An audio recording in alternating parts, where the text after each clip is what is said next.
So what are the steps of going solar? So you've already met with one of our solar experts, and you've made the decision, the best decision, to go with Energy Monster for your new solar installation.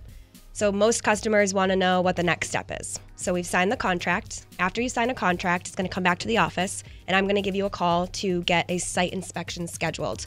Our field technician is going to come out, and he's going to take accurate measurements of your roof and get those official measurements over to our design team. From there, the design team, which is Dan, is going to make that design for you, and then he's going to send it over to you for approval first. Once we get your initial approval, we'll send that off to our structural engineer. He's going to make sure that everything is all set and ready for us to be able to put those panels on your roof and make sure that it's safe. After we get the okay from the structural engineer that you're all set and ready to go, we're going to apply for your town permits. So we're going to print out all the paperwork, we're going to go drive to your town, we're going to drop it off, and then we wait for confirmation.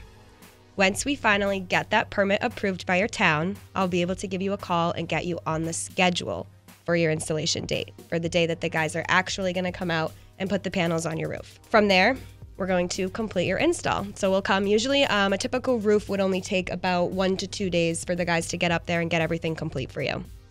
After that, we have to hunt down your town's inspectors and try and get on their schedule for them to come out and inspect the job that Energy Monster has done for you. Okay. Once we finally get that scheduled and we get that approved and completed, and we get the sign off from that inspector, we then send that over to your utility company. Here in Rhode Island would be National Grid. We have Eversource, Columbia Gas, Unitil, a bunch of people we work with out in Massachusetts as well.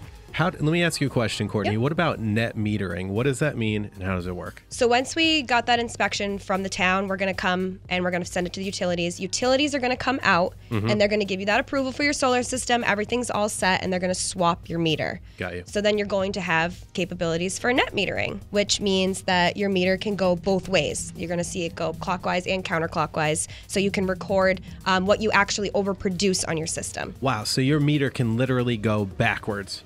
Exactly, and that's awesome. Yep, so then once you have that new meter in, where you're going to call the office, and Dan's going to walk you through, there's a couple steps simple that then your system is on and active.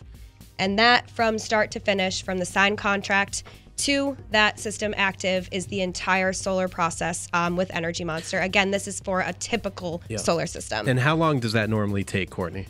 Typically, that's 60 to 90 days with everything going smoothly, no interruptions from the town's inspectors, no interruptions from the utility companies, which we're always hunting down. That's definitely the one that holds us up the most, is waiting on the big utility companies for the final approval and to get out and do the meter swap. Obviously, that's out of Energy Monster's hands, but we work hard to make sure that we can get that expedited for you and get the system on and active as soon as possible.